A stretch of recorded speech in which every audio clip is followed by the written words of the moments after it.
فتح مکہ رمضان میں ہوا، اور میرا نبی جو خوف زدہ ہو کے نکلا تھا 8 سال پہلے، اور مکے کو بڑی حسرت سے دیکھ کر فرمایا تھا ما اطیبک من بلد واحبک الی لولا ان قومی اخرجونی منک لما سکنت غیرک، اے مکہ تو مجھے کتنا محبوب ہے، اگر میری قوم نہ نکالتی میں تمہیں چھوڑ کے کبھی نہ جاتا۔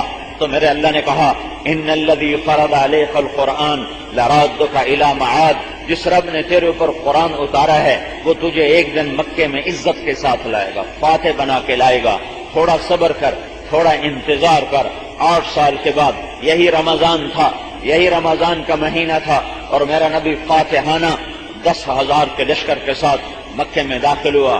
خالد بن ولید ایک لشکر لے کر چلے، پیچھے ابو ذر غفاری ایک لشکر لے کر چلے، پیچھے بریدہ بن حصیب ایک لشکر لے کر چلے، پیچھے بنو اسلم ایک لشکر لے کر چلے، پیچھے معبد بن خالد الجہنی ایک لشکر لے کر چلے، پیچھے نعمان بن مقرن ایک لشکر لے کر چلے، اور پیچھے صعب بن جسامہ ایک لشکر لے کر نکلے، پھر معقل بن سنان ایک لشکر لے کر نکلے۔ یہ ایسے ہر سردار کے ہاتھ میں جھنڈا، اور آپ نے 10 لشکر روانہ فرمائے، اور ابو سفیان پکڑے ہوئے پہاڑ کی چوٹی پر، اور خالد بن ولید گزرتے ہیں تکبیر پڑھتے ہیں، اور ابو ذر غفاری گزرتے ہیں تکبیر پڑھتے ہیں، بریدہ بن حصیب گزرتے ہیں تکبیر پڑھتے ہیں، بنو کعب گزرتے ہیں تکبیر پڑھتے ہیں، نعمان بن مقرن گزرتے ہیں اللہ اکبر کا نعرہ لگاتے ہیں، معبد بن خالد الجہنی گزرتے ہیں اللہ اکبر کا نعرہ لگاتے ہیں، ابو واقد اللیثی بنو بکر کے ساتھ گزرتے ہیں اللہ اکبر کی تکبیر پڑھتے ہیں،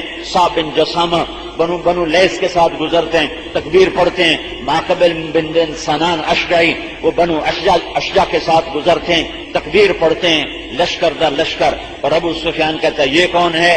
تو حضرت عباس کہتے ہیں یہ خالد ہے۔ یہ کون ہے؟ یہ ابو ذر ہے۔ یہ کون ہے؟ یہ بریدہ ہے۔ یہ کون ہے؟ یہ نعمان ہے۔ یہ کون ہے؟ یہ معبد ہے۔ یہ کون ہے؟ یہ صعب ہے۔ یہ کون ہے؟ یہ معقل ہے۔ یہ کون ہے؟ یہ ابو واقد ہے۔ ایک ایک سردار جھنڈا اٹھائے نعرہ لگاتے ہوئے گزرتا ہے، اور پیچھے 5,000 کا لشکر، اللہ کے 5,000 یہ روانہ کیا، 10 لشکر کو 5,000 کو 10 حصوں میں تقسیم کر کے مکہ میں داخل کیا۔ پیچھے آپ 5,000 کے لشکر کے ساتھ، اور جھنڈا اس دن سعد بن عبادہ کے ہاتھ میں ہے، اور مہاجرین کا جھنڈا مصعب بن اسید بن حضیر رضی اللہ تعالیٰ عنہ وہ آپ کے بائیں طرف ہیں، اور ابو بکر صدیق آپ کے دائیں طرف ہیں، اور اسامہ بن زید آپ کی اونٹنی کے پیچھے سوار ہیں، اور جھنڈا سعد بن عبادہ رضی اللہ تعالیٰ عنہ کے ہاتھ میں ہے، اور عمر رضی اللہ تعالیٰ عنہ صفوں کو درست کرتے ہوئے چل رہے ہیں، اور ان کی کڑکدار آواز ہے، اور غبار اٹھتا ہے، اور غبار مٹی میں سارا دستہ چھپ جاتا ہے، حضرت عمر کی آواز گونجتی ہے، تو ابو سفیان پوچھتا ہے عباس یہ کیا مٹی اڑی ہے، یہ کیا غبار اڑا ہے؟ تو ابو عباس فرماتے ہیں ھذا رسول اللہ فی کتیبۃ الانصار والمہاجرین، یہ اللہ کا رسول ہے انصار و مہاجرین کے جانثاروں کے ساتھ، اور شمع رسالت کے پروانوں کے ساتھ۔ تو ابو سفیان کہتا ہے یہ آواز کس کی ہے؟ یہ آواز کس کی ہے؟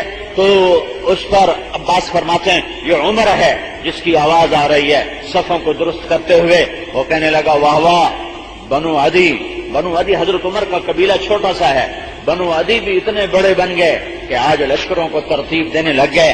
پھر اللہ کے رسول کی سواری گزری، سعد بن عبادہ گزرے، جھنڈا ہاتھ میں، زور سے تکبیر پڑی، کالیوم یوم الملحمہ اليوم تستحل الحرمہ۔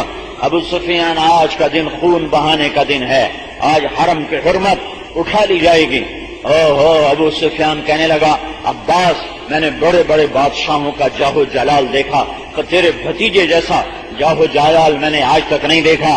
تو عباس کہنے لگے ابو سفیان تیری عقل میں کب آئے گا، یہ بادشاہی نہیں، یہ جاہو جلال نہیں، یہ نبوت ہے اور شان نبوت ہے، یہ نبوت ہے اور شان نبوت ہے، یہ بادشاہی نہیں ہے، یہ بادشاہی نہیں ہے۔ تو اللہ کا رسول گزرے تو آپ کے دائیں طرف ابو بکر تھے، بائیں طرف اسید بن حضیر تھے، اونٹنی پر اسامہ تھے، اور آپ کی ٹھوڑی مبارک اونٹنی کے پالان کے ساتھ ایسے لگی ہوئی تھی، سر جھکا ہوا، اور اب لا الہ الا اللہ وحدہ نصر عبدہ انجز وعدہ وہزم الاحزاب وحدہ، یہ آپ کلمات دہراتے جا رہے تھے، لا الہ الا اللہ آج اللہ کی توحید سامنے آ گئی.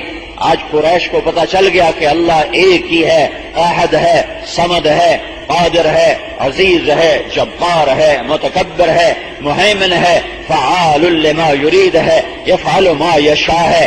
آج اللہ کی طاقت سامنے آ گئی کہ ان کے الہ ٹوٹ گئے، ان کے آسرے چھوٹ گئے، اور اللہ کا آسرا باقی اور اللہ کی طاقت باقی.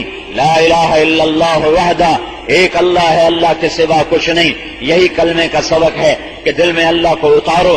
آج اس نے اپنے بندے کی مدد فرمائی. قریب سے گزرے ابو سفیان نے دیکھا کہ یا رسول اللہ الیوم یوم الملحمہ، کیا آج خون بہانے کا دن ہے؟ تو آپ نے کہا نہیں، الیوم یوم المرحمہ، آج تو رحم کرنے کا دن ہے. تو ابو سفیان نے کہا آپ کے جھنڈے والا کہتا جا رہا ہے الیوم یوم الملحمہ. تو ابو بکر کہنے لگے یا رسول اللہ، ساتھ گرم طبیعت کے ہیں، ہمیں ڈر ہے کہیں تلوار چلانے میں تیزی نہ فرمائیں، آپ ان سے جھنڈا واپس لے لیں، جھنڈا کسی اور کو دیں تو قربان جاؤں اپنے نبی کی فراست پر. آپ نے سوچا جس کو بھی دوں گا سعد کا دل خراب ہوگا، تو آپ نے سعد کے بیٹے کو بلایا، قیس بن سعد بن عبادہ. فرمایا جاؤ اپنے باپ سے کہو جھنڈا تیرے حوالے کر دے. تو باپ کو دیتے ہوئے، بیٹے کو دیتے ہوئے تو باپ کو خاص تکلیف نہیں ہوتی ہے. تو قیس آئے کہ ابا اللہ کے نبی فرما رہے ہیں کہ جھنڈا مجھے دے دیا جائے.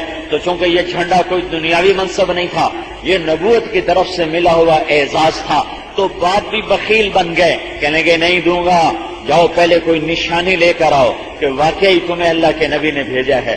تو وہ پیچھے لوٹے کہ یا رسول اللہ میرے ابا نشانی مانگ رہے ہیں. تو آپ نے ایسے پگڑی اتاری اور پگڑی اتار کے ان کو پکڑائی کہ جا میری پگڑی دیکھا، کہا کہ یہ پگڑی نشانی ہے کہ مجھے اللہ کے رسول نے بھیجا ہے. انہوں نے پگڑی دونوں ہاتھوں میں لی اور آ کر اپنے ابا کو پیش کی. انہوں نے پگڑی کو دیکھا، سر جھکایا اور جھنڈا اپنے بیٹے کے حوالے کیا. انہوں نے پگڑی کو واپس اللہ کے نبی تک پہنچایا. آج وہ دن ہے، آج وہ دن ہے کہ اللہ تعالیٰ اپنے نبی کی صداقت کو، عزت کو، شان کو ظاہر فرما رہا ہے.